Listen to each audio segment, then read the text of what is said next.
grand dialogue. Sigika Foba. Le grand dialogue, l'émission de débat du studio Tamani sur votre radio. Chenni Beri. Halud Mauni. Chenni Beri. Sigika Foba. Le grand dialogue. Justice, les mécanismes traditionnels peuvent-ils être révisités? C'est le thème qui sera longuement débattu au cours de ce grand dialogue. Dans nos sociétés traditionnelles, des mécanismes de justice existaient pour trancher des différends, juger des affaires. Entre autres, la justice conventionnelle a supplanté ces mécanismes dans beaucoup de ces sociétés. Avec la crise que connaît le pays, avec la crise que le pays a connue, la question de réactiver ce mécanisme se pose, d'autant plus que de nombreuses localités en proie à l'insécurité ne bénéficient plus de ces services judiciaires conventionnels. Quel rôle et place de légitimité traditionnelle dans notre société? Quel peut être l'apport de légitimité traditionnelle dans la justice moderne? Studio Tamani pose le débat avec Dr Aboubakar Abdou Touré, chef de village de Bané dans le cercle de Diré, région de Tombouctou. Adama Koulibaly, il est un magistrat. Mohamed Saliha Touré, chargé de plaidoyer du réseau national pour l'éveil démocratique et patriotique RENEDEP. À la présentation, je suis Mrana Kilomaïga. Auditeurs, téléspectateurs, bonsoir et bienvenue. Le grand dialogue. Un forum national de 2 jours sur le mécanisme traditionnel et coutumier de la justice au Mali a été organisé lundi, ce mardi, par le réseau national pour l'éveil démocratique et patriotique. Mohamed, quel était l'objectif de ce forum? Merci beaucoup à Imrana et à Studio Tamani pour nous avoir invités sur ce plateau pour parler de cette activité que nous avons eu à organiser. Effectivement, depuis hier lundi, on a été au mémorial Modibo Keïta avec une grande frange de la société civile et des acteurs de la justice à travers la Direction nationale des affaires judiciaires et du Sceau, mais aussi quelques autorités traditionnelles aussi et chefs traditionnels. Nous avons voulu organiser ce forum pour ensemble réunir toutes ces personnes pour que nous puissions discuter sur le rôle et la place des autorités traditionnelles, parce que nous savons que depuis 2012, le Mali traverse une crise sécuritaire qui a fait qu'une grande partie du Nord aujourd'hui ne sont pas fonctionnels en termes de justice, parce que tout simplement l'insécurité qui règne fait que aujourd'hui, dans beaucoup de cercles du Nord et du Centre, certains tribunaux ne sont pas du tout fonctionnels, que d'autres aussi sont même fermés d'une manière, parce qu'on se rappelle, il y a quelques années en arrière, 2019-2020, certaines juridictions comme Youarou, Tenonkou, il y a eu des difficultés, ils ont été obligés de fermer. Donc nous avons voulu ramener ce débat-là parce que les autorités traditionnelles sont au début et à la fin. Dans notre pays, nous savons le rôle qu'ils jouent, la place qu'ils occupent dans la gestion, la prévention des conflits. Et aujourd'hui, fort heureusement, cette question est au centre de l'actualité du pays à travers les plus hautes autorités qui ont voulu aujourd'hui même dédier une journée qu'on appelle la journée du 11 novembre dédiée aux autorités traditionnelles. Beaucoup d'efforts ont été faits dans ce sens. Donc nous, en tant qu'organisation de la société civile, nous avons voulu accompagner ce processus. Nous avons voulu apporter notre touche parce que nous pensons que c'est quelque chose qui mérite d'être accompagné.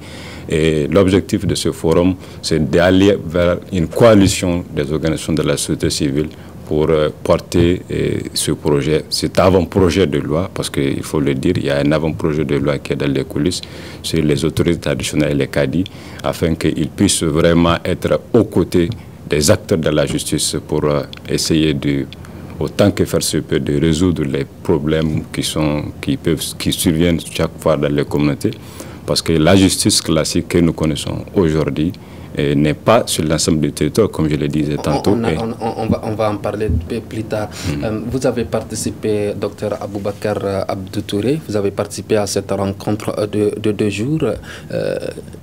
Quelle a été l'utilité pour vous de cette rencontre sur le forum national de la justice? Merci, M. Meiga. Je joins ma voix à M. Touré pour remercier Radio Tamani, Studio Tamani, de nous avoir invités, de nous avoir donné l'opportunité pour nous exprimer par rapport à ce thème aussi important. Effectivement, j'ai participé à ce séminaire sur le mécanisme traditionnel de la justice et je peux vous dire que j'ai beaucoup appris parce que ça m'a permis de savoir c'est quoi les autorités traditionnelles. Parce que au cours de ce forum, j'ai compris qu'il y a une définition des autorités traditionnelles qui est plus ou moins différente de celle que donne l'administrateur, c'est-à-dire notre ministère de tutelle, qui est le ministère de l'administration territoriale et des collectivités. Quelle est cette différence? La différence, c'est que le ministère de l'administration territoriale définit les autorités traditionnelles comme les chefs de village, les chefs de fraction, les chefs de quartier, les imams, etc. Pendant que, au cours de ce séminaire, j'ai compris comme quoi les autorités traditionnelles, c'est des personnes investies par leur population sur la base de certaines compétences. Compétences sociales, compétences coutumières et compétences en termes de compétences territoriales. Donc, c'est différent de cette définition que je viens de donner que le ministère de l'administration territoriale a donnée. Pourquoi? Parce que le chef de village ne sera pas obligatoirement considéré comme un cadi, qui est chargé, un cadi, personne, un érudit, doté de compétences en termes de droit islamique pour pouvoir distribuer la justice dans sa localité. Voilà, je m'arrête là pour l'instant. D'accord. Adama Koulibaly, vous êtes magistrat. Quels sont selon vous les mécanismes traditionnels de la justice? Merci beaucoup. Je remercie Studio Tamani.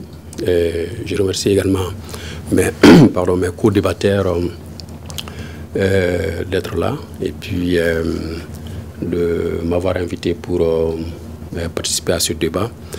Ce débat est très utile parce que quand on essaie de voir les fondements de tout ça, ça vient de l'accord d'Alger pour la paix et la réconciliation. C'est dans cet accord qu'il est dit que, en son article 46, si je ne m'abuse, que les parties conviennent de promouvoir une véritable réconciliation nationale fondée sur les éléments ci-après. Et parmi ces éléments, il y a un point qui dit la révalorisation du rôle des cadis dans l'administration de la justice, notamment en ce qui concerne la médiation civile en matière, de manière à tenir compte des spécificités culturelles, religieuses et coutumières. Vous savez, en son temps, on ne pouvait pas mettre en application cette disposition, alors que ça vient de l'accord d'Algérie. Et parce que la constitution qui existait avant, quand on prend la définition du pouvoir judiciaire, ça disait que le pouvoir judiciaire est exercé par les cours et tribunaux. Parmi les cours et tribunaux, il n'y avait pas question de cadi, ni d'autorité traditionnelle. Alors que dans l'accord d'Alger, on veut revaloriser le rôle des cadis. C'est pour ça que au moment de la modification constitutionnelle, il a été important d'insérer dans la Constitution qui vient d'être adoptée une disposition en son article 129 alinéa 2, quand on dit que le pouvoir judiciaire est exercé par les cours et tribunaux, on a ajouté à l'alinéa 2 que les modes alternatifs et traditionnels de règlement des différends sont autorisés dans les conditions déterminées par la loi. Donc, parmi ces modes de règlement, ces modes alternatifs, il s'agit d'impliquer les autorités traditionnelles et les cadis qui vont intervenir dans la distribution de la justice sous forme de médiateurs ou de conciliateurs. Les parties peuvent faire appel à leur expertise pour essayer de trancher leurs différends.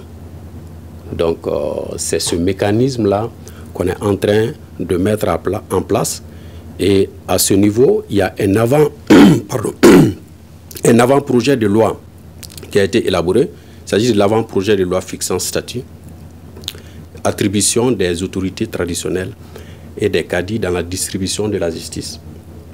On peut développer plus en avant. Pourquoi cadis, pourquoi autorités traditionnelles? Parce que dans certaines... L'accord d'Alger parle de cadis. Parce que dans les régions affectées par la crise, c'est surtout les cadis qui officient en matière de justice. Alors que dans les autres parties du pays, c'est d'autres autorités qui interviennent, qui ne sont pas forcément des cadis.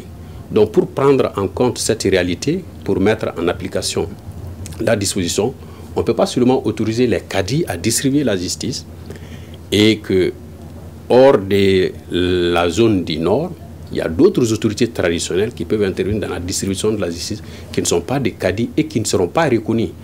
Donc c'est pour ça que pour prendre en compte cette réalité, l'avant-projet parle des autorités traditionnelles et des cadis. La loi donne la définition, comme le chef du village vient de le dire. Il s'agit d'une définition légale qui est là.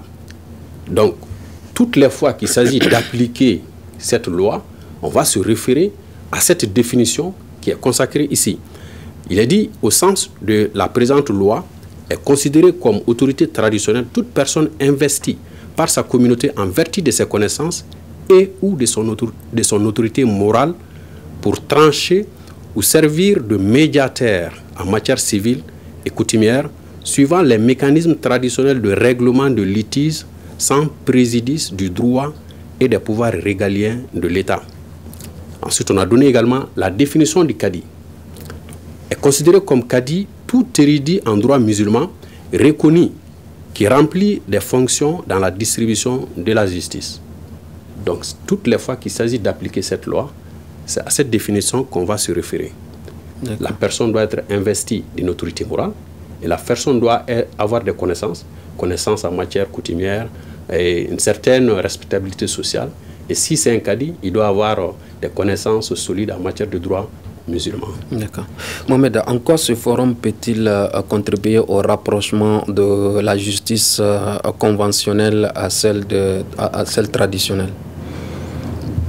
Bon, moi je pense que ce forum est d'une importance capitale. Ce n'est pas la première activité que nous avons menée dans ce sens-là, dans le but de pouvoir rapprocher la justice traditionnelle et la mener au centre du débat afin que ces autorités-là puissent jouer pleinement leur rôle qu'ils jouaient d'ailleurs avant. Parce qu'il faut le rappeler qu'au moment où la crise battait son plein, il y a beaucoup d'autorités d'administrateurs civils et beaucoup d'autorités représentants de l'État qui ne sont pas sur place. Ce sont les chefs de village là qu'il faut vraiment saluer aujourd'hui, leur courage, leur bravoure de rester aux côtés des populations pour essayer de gérer les affaires courantes. Donc ce forum, nous l'avons voulu pour que nous puissions ensemble arrondir les angles avec les acteurs de la société civile. Parce que nous sommes dans un cadre comment on appelle ça? Nous sommes dans un partenariat avec d'autres acteurs, parce que nous ne sommes pas seuls, il faut le dire, on n'invente pas la roue. Il y a d'autres organisations qui ont, avant nous, fait beaucoup de choses telles que CRI 2002, je crois CRI 2000, avec Dr Sall. Et on sait le travail qu'ils ont mené dans ce cadre-là, et d'autres acteurs comme le mouvement Mali Justice Project, qui à son temps aussi a fait beaucoup de choses dans le domaine.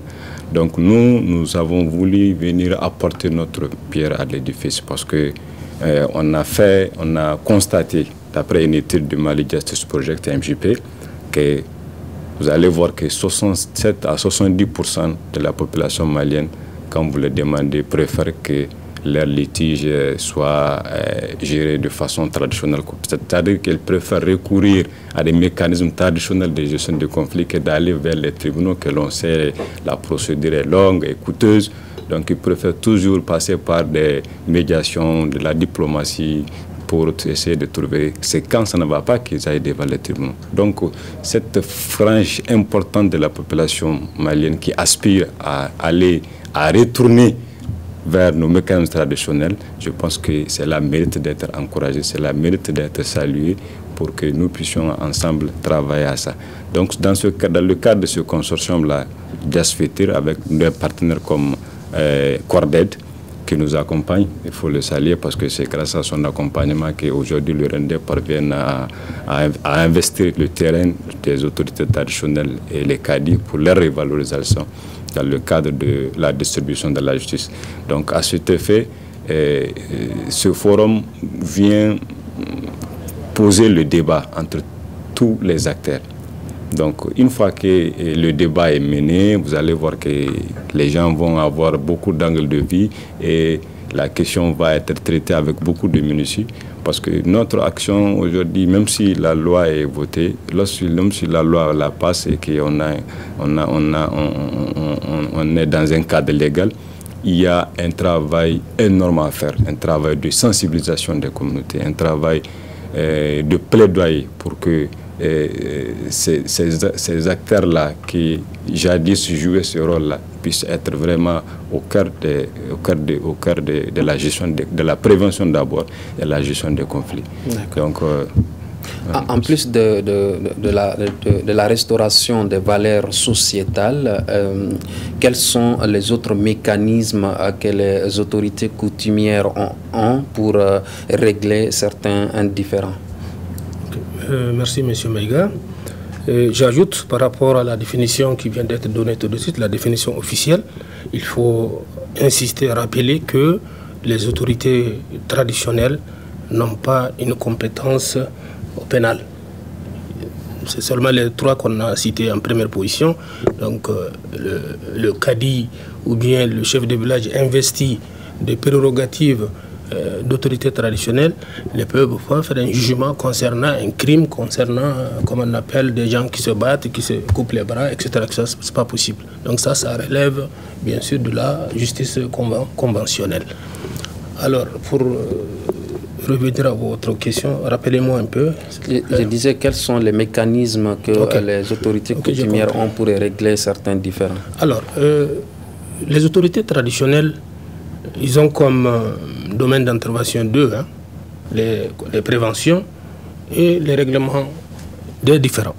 C'est quoi les préventions? Les préventions, c'est par exemple dans notre milieu traditionnel, avec des alliances à plaisanterie, on peut prévenir, comme on appelle, les différends, et aussi les totems, les mariages, les masques, les contes, les palabres, les proverbes, les tribunaux traditionnels, les médiations, tout ça, c'est des mécanismes de prévention, comme on appelle, des différends qui pourraient être observés, qui pourraient être utilisés dans le cadre de la distribution de la justice dans nos sociétés traditionnelles. Alors, quel peut être le rapport entre ces mécanismes traditionnels de la justice, mécanismes traditionnels et la justice conventionnelle?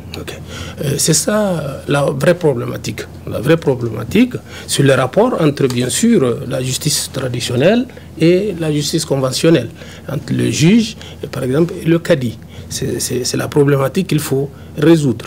Maintenant, pour pouvoir le résoudre, je pense bien, le forum, à travers, comme on appelle, le séminaire qu'on vient de suivre, a identifié des mécanismes qui disent pourquoi aujourd'hui on veut revaloriser, par exemple, les autorités traditionnelles. Il l'a dit, l'origine vient bien sûr de l'accord d'Alger. Mais je crois bien que les gens, ils ont pensé à ça depuis longtemps, mais c'est le problème de la rébellion qui a accéléré ça, parce que c'est eux qui ont demandé d'introduire dans l'accord cette histoire de cadi et d'autorité traditionnelle. Mais ce qui est clair, même s'il n'y a pas eu de rébellion, avec l'évolution des choses, peut-être qu'on allait arriver à cela, parce qu'on sait très bien que les justiciables sont très éloignés de la justice. Vous savez très bien, une zone aujourd'hui occupé, quand vous prenez le centre et le nord du Mali qui est occupé, quand par exemple vous prenez les conditions même dans lesquelles se trouvent nos villages, nos hameaux, pour arriver chez le juge dans le cercle, ou bien envoyer, dans le cas de Tombouctou, vous envoyez à Mopti, parce que c'est là-bas que vous avez votre truc, après vous envoyez à Bamako, vous voyez ce que ça fait, alors que pour un petit problème foncier, s'il y avait ce système rodé, connu déjà, ça pouvait se résoudre au village. Moi-même, personnellement, j'ai suivi un problème foncier de mon village en venant à la commune, l'arrondissement, en quittant l'arrondissement pour le cercle, quitter le cercle pour Mopti, quitter Mopti pour la Cour suprême ici, pendant 5 ans. Imaginez-vous. Alors que ce différent-là, s'il y avait ce système rodé reconnu par l'État, peut-être qu'on allait résoudre ça depuis à la base. Mohamed parlait tout de suite, il disait dans son intervention que les gens préfèrent recourir quand il s'agit des questions liées au litige, les gens préfèrent aller chez les chefs traditionnels que d'aller au niveau de la justice conventionnelle. Quels sont les moyens de recours que vous avez pour régler ces cas spécifiques des litiges fonciers? Vous savez, les moyens de recours, si on se réfère à ce séminaire qu'on a eu, il y a des moyens de recours. Mais ces moyens de recours, on ne peut pas les appliquer aujourd'hui. En tout cas, en ce qui concerne les régions du nord du Mali et du centre, parce que le pays est occupé. Parce que tout ce qu'on est en train de dire, il y a des prérequis. Il faudrait qu'on soit dans un pays stable, un pays qui nous appartient. Pour le moment, il y a un problème dans le pays. L'État ne contrôle pas l'ensemble du pays. Il y a des zones, aujourd'hui, la justice est distribuée par d'autres entités. J'en connais, parce que moi-même, j'ai subi le sort.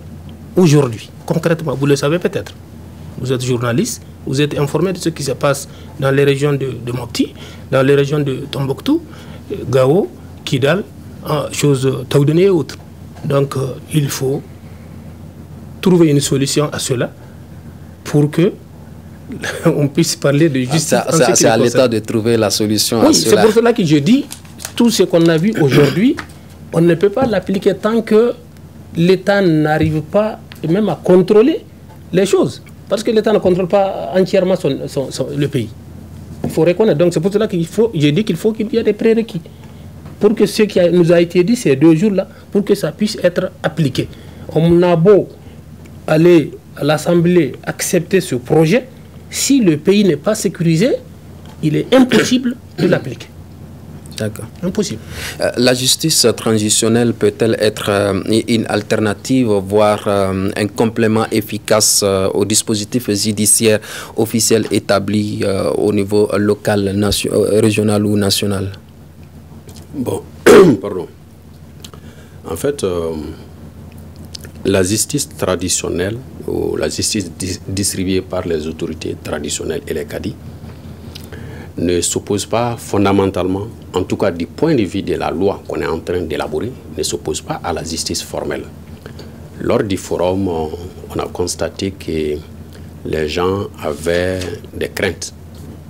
Et au cours des débats, des échanges, ces craintes ont été levées. Parce que, en fait, vous avez demandé au chef du village c'est quoi les mécanismes, comment ils interviennent. Tout à fait. On sait que dans notre pays, la réalité de tous les jours, c'est que les gens, quand ils ont des problèmes, avant d'aller sur le préfet ou sur le juge, on s'adresse d'abord, on utilise d'abord les mécanismes sociaux, les mécanismes traditionnels de règlement de conflits. Ça, c'est quoi? C'est le dialogue, c'est la conciliation, c'est l'écoute. Et c'est en ce mouvement que ces autorités traditionnelles interviennent pour prévenir. Quand il y a quelque chose qui commence à tourner mal, on s'adresse au chef du village, ils appellent les gens, ils les écoutent et puis on donne des conseils et ça s'arrête là. Ça, c'est la prévention. Mais quand ça ne va pas et que véritablement il y a un différend, on sait que dans nos sociétés, au village, tous les jours, les autorités, que ce soit l'imam, que ce soit le chef de village, que ce soit les chefs de famille, les chefs de quartier, interviennent pour régler ça. Donc, fondamentalement, ça ne s'oppose pas à la justice formelle. Mais maintenant, de quoi s'agit-il? Parce qu'il ne faut pas qu'on oublie. La justice est rendue au nom du peuple. Et le peuple doit se reconnaître en la justice qui est distribuée en son nom. Donc, la justice formelle rendue par les cours et les tribunaux, des fois il y a des difficultés. Parce que souvent c'est des zones occupées. Souvent il y a des problèmes d'insécurité. Souvent il y a des problèmes d'éloignement. Souvent même il y a des problèmes de coûts et des problèmes de procédure qui font que c'est très compliqué d'aller voir le juge. Souvent il y a des gens qui ont même peur d'aller sur le juge. C'est pour ça qu'on a dit le mécanisme traditionnel qu'on connaît là, depuis avant la colonisation, pourquoi ne pas les revaloriser? Donc ces mécanismes, il s'agit de la conciliation, il s'agit de l'arbitrage et autres. Ça, c'est des modes alternatifs. Ces modes, on dit alternatifs parce que ces modes existent à côté de la présence du juge. Ça ne veut pas dire que les gens ne vont pas aller voir le juge, que ça soit clair. Le juge, il est là. Mais vu que le juge est loin, on ne peut pas toujours aller voir le juge, ou peut-être qu'on ne sait pas qu'est-ce qui va se passer, on a perdu du temps, du coup, on se dit, pourquoi ne pas aller voir un tel qui va être nommé, parce que tout ça, ça va être encadré par la loi. Ce n'est pas n'importe qui va faire ça. Et ça ne se fait pas n'importe comment. Ils ne vont pas intervenir n'importe où. C'est-à-dire que c'est encadré, les matières sur lesquelles ils vont intervenir, tout ça c'est encadré. Donc les gens peuvent s'adresser aux autorités traditionnelles en fonction de leurs différences, si ça relève des compétences de ces autorités traditionnelles. Il s'agit de quoi? Il s'agit du droit civil et de tout ce qui relève des coutumes. On parle également du droit commercial. Du droit commercial. Si j'ai acheté quelque chose avec vous et puis vous ne me payez pas, peut-être qu'on va aller voir le chef du village de Kadi, vous ne m'avez pas payé, et puis voilà, l'autre vient, il explique. Mais tout ça, c'est encadré et fondamentalement, il n'y a pas de problème. Et d'ailleurs, tout ça, ça se fait sous le contrôle de la justice formelle. Parce que c'est Kadi et ces autorités traditionnelles qui vont être désignées, qui vont être nommées, vont travailler sous le contrôle du procureur de la République. C'est des autorités qui vont d'abord être désignées par arrêté du ministre de la Justice. Ça veut dire que l'État intervient. Donc si vous n'êtes pas désigné, si vous n'êtes pas nommé, vous ne pouvez pas faire ce travail. Et si vous travaillez, vous allez travailler dans l'encadrement sous le contrôle et la supervision du procureur de la République. Et quand les gens s'adressent à ces autorités traditionnelles, lorsque même pour la saisine, ces autorités traditionnelles ne peuvent pas s'auto-saisir, n'ont pas le droit de dire que parce qu'il y a un problème entre X et Y, venez me voir. C'est au parti de se mettre d'accord pour saisir l'autorité traditionnelle ou le Kadi. Donc, s'il n'y a pas d'entente entre les partis, l'autorité traditionnelle ou le Kadi n'est pas compétent. Donc, le Kadi ou l'autorité traditionnelle doit d'abord constater l'accord des partis qui me saisissent. Et s'ils tombent d'accord sur une entente, l'accord va faire l'objet d'un procès verbal de conciliation. Le procès verbal de conciliation qui est établi, les parties, parce que sont d'accord, l'ont accepté, vont peut-être l'exécuter. Si une des parties n'exécute pas l'entente, l'autre partie va aller homologuer sur le juge. Donc c'est toujours le pouvoir, le juge, la justice formelle va intervenir. D'accord. Il a parlé tout de suite d'un problème de litige dans le cercle de Diré qui a duré pendant 5 ans. Qu'est-ce qui fait que selon vous, le temps de la justice n'est pas le temps des justiciables? Parce que ça, il faut comprendre. Parce que la justice est encadrée par des principes. C'est des principes qui donnent les garanties aux justiciables. Un seul exemple. Des fois, j'entends quelqu'un dire il a divorcé avec sa femme et puis voilà, et puis l'autre là n'était même pas au courant. Ça, c'est des principes qui ne doivent pas exister. La justice formelle obéit à des règles. D'abord, on ne peut pas être jugé en son absence. Au moins, il faut être appelé. C'est pour ça qu'on vous donne la signification. On va vous appeler régulièrement. C'est le juge. Si vous n'êtes pas venu, le juge va trancher. Mais même ça, là, ça obéit à des délais. Donc la justice formelle est encadrée par des délais de procédure. Ça, c'est des procédures pour défendre, garantir le respect des droits de chaque individu. Et si le juge a tranché, il n'est pas omnipotent. Chaque juge qui tranche a une compétence. Et la justice donne le droit à chaque justiciable d'exercer des voies de recours. C'est pour ça que si on est diligent, des fois, ça peut prendre du temps, ça peut prendre un certain temps, parce qu'il y a les délais de procédure, il y a des voies de recours, et puis il y a beaucoup de problèmes d'éloignement, et puis souvent des problèmes d'effectifs. Il y a ces genres de problèmes qui font que la justice formelle peut subir des lenteurs. D'accord.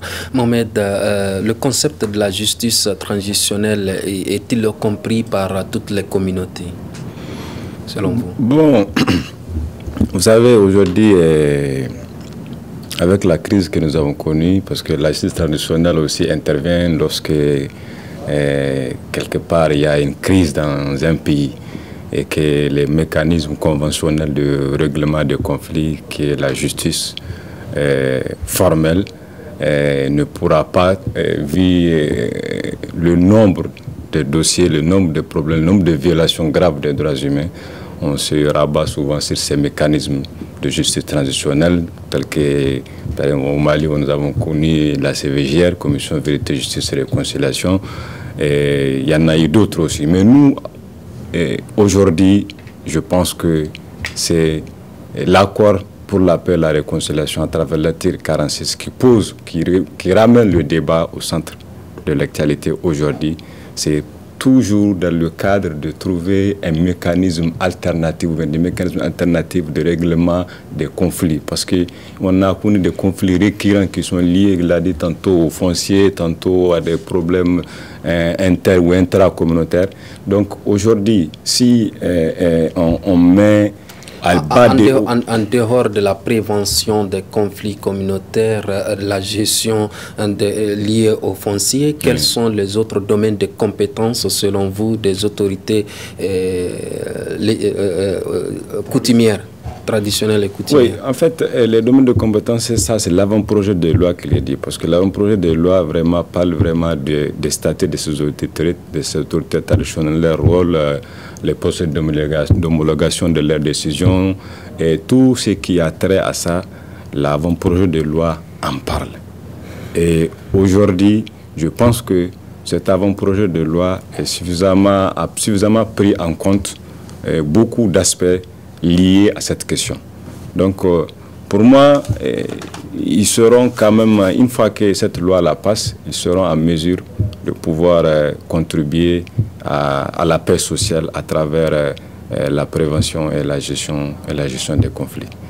Je ne sais pas si quelque part, quand on essaie de voir aujourd'hui tout le travail que nous, au niveau du RENDEP, on a abattu dans le cadre du plaidoyer à travers les universités, parce qu'il faut le dire, avant ce forum, nous avons organisé une conférence avec les universitaires pour amener le sujet, parce que l'université, c'est la réflexion. Normalement, ce sont eux qui doivent donner des outils, tout ce qui peut être des connaissances, des savoirs et des savoir-faire pour pouvoir faire avancer ce dossier-là. Donc, ces universitaires-là ont longuement discuté, ont longuement débattu de ce sujet. Ils ont vu les pourtours et je pense que c'est vraiment tout à l'honneur du droit africain, de la promotion du droit africain. Parce que le droit est en train de revenir à la maison à travers la revalorisation de ces autorités coutumières. Donc, notre rôle en tant qu'acteur de la société civile aujourd'hui, c'est de communiquer sur la loi une fois que ça passe, une fois que ça soit adopté et promulgué, et mobiliser aussi les acteurs de la société civile, les partenaires, pour permettre sa compréhension, pour permettre à ceux que les autorités, disons, les communautés puissent s'en approprier et que les autorités traditionnelles aussi puissent en faire un bon usage pour le bonheur des communautés qui ont tant souffert, parce que tout simplement la justice classique a quelque part des failles, parce qu'elle est trop lente, elle est coûteuse, et aujourd'hui il faut aller vraiment vers ces mécanismes-là. D'autant plus que, une seconde, avant il y avait un blocage, des réticences, parce que la Constitution de 92 ne le permettait pas, parce que je passe sous le contrôle de magistrat, parce que cette Constitution dit que la justice sera distribuée ou rendue par les cours et les tribunaux. Bon, aujourd'hui, si la Constitution du 22 juillet aujourd'hui a permis de consacrer, ou bien la consacralisation des autorités de légitimité traditionnelle de la Constitution, je pense que une loi dans ce sens ne peut faire que du bien pour tout le monde, quoi. Et nous, on appuie. Depuis qu'une place importante a été donnée pour valoriser les légitimités traditionnelles, est-ce que des actes concrets ont été posés pour gérer certains litiges liés aux fonciers? Ok, merci. Nous, autorités traditionnelles, nous avons toujours géré les conflits fonciers avant même cette loi, avant même 1960. Hein. Les villages ont existé avant, je crois bien, la République du Mali. Les chefs traditionnels ont toujours géré des problèmes fonciers, et jusqu'à aujourd'hui. Mais si les gens n'arrivent pas à s'entendre, on est obligé d'aller. Mais est-ce que le juge traditionnel à un procès peut-il délibérer un droit équilibré? Alors, si c'est dans le cadre de ce projet, ce que nous sommes en train de dire, ce projet de loi-là, oui. Mais si on parle aujourd'hui des choses concrètes qui se passent sur le terrain, en ce qui me concerne, là d'où je viens, aujourd'hui, il y a des gens qui distribuent la justice autre que la justice conventionnelle, traditionnelle, qu'on connaît. Là où je suis, j'ai même un gros dans ma poche ici. Je ne sais pas si vous comprenez ce que je suis en train de dire. Expliquez. J'ai dit qu'actuellement sur le terrain, il y a des juges qui distribuent la justice dans nos zones. Aujourd'hui. Ah bon? Non, qui ne sont pas nommés par le ministère de la Justice, alors que c'est le ministère de la Justice, chargé de la Justice, qui doit nommer les autorités traditionnelles en ce qui concerne ce que nous sommes en train de dire. Et aussi qui sont ces juges-là? Mais vous les connaissez. Vous les connaissez. Non, c'est vous qui les dites. Non, quand je dis... c'est vous qui les dites. C'est des zones occupées. Il y a des auditeurs et des téléspectateurs qui vous écoutent, qui veulent comprendre. Oui, ils sont au courant, ils comprennent. J'ai dit que c'est des zones occupées. Et quand une zone, l'État n'existe pas, la nature a horreur du vide. Quand l'État n'existe pas, quelqu'un le remplace. Vous êtes d'accord avec moi? Alors, nous, chefs de village, on fait de notre mieux. On essaye de... Comment on l'appelle, de faire de manière à ce que les différends puissent être résolus au niveau du village. Vous savez toujours qu'il y a toujours des éléments récalcitrants qui ne sont jamais d'accord. Donc ils partent voir aujourd'hui les gens, les occupants, ceux qui nous occupent, ceux qui nous ont occupés et qui continuent de nous occuper encore parce que jusqu'à présent, ils ne sont pas libres. Oui, tout naturellement, parce que on se rappelle, le monde entier est témoin que le Mali a été attaqué par une horde de terroristes, de djihadistes, et qui ont instauré à l'époque, au moment où l'État n'était pas présent, des tribunaux islamiques au nom de la charia des groupes armés terroristes. Tout le monde se rappelle de ça. Je suis en train de dire, au moment où je vous parle, au nom de cette charia, ils ont amputé des gens, ils ont flagellé, ils ont fait subir aux populations toutes sortes d'exactions, hein, pour dire qu'ils rendent une justice. Qu'ils sont venus trouver que les communautés déjà musulmanes... De ces idées. Je suis en train de vous dire, au moment où je vous parle, nous sommes occupés. Parce que, depuis 2013, il n'y a aucune hôtel dans notre zone. Il n'y a aucune mairie qui fonctionne dans notre zone. Il n'y a aucun sous-préfet dans notre zone. Il n'y a personne dans notre zone. Ni armée, ni police, ni gendarmerie. De 2013, au moment où je suis en train de vous parler. La justice est distribuée par ceux qui occupent la zone. Quand il y a des différends, je n'ai pas fini, quand il y a des différends, les personnes, si le chef de village ou bien l'imam n'arrive pas à résoudre le problème, il faut recours à ces gens-là qui viennent dans les minutes qui suivent, ils font leur jugement et ils disent tu as tort ou bien tu n'as pas tort. Et c'est fini. Et les gens sont d'accord. Je suis en train de vous dire qu'il y a un aspect très important dont il faut parler, parce que si ça dure, c'est mauvais pour le pays. Parce que les gens sont en train de dire qu'ils préfèrent cette justice à la justice que tout le monde connaît.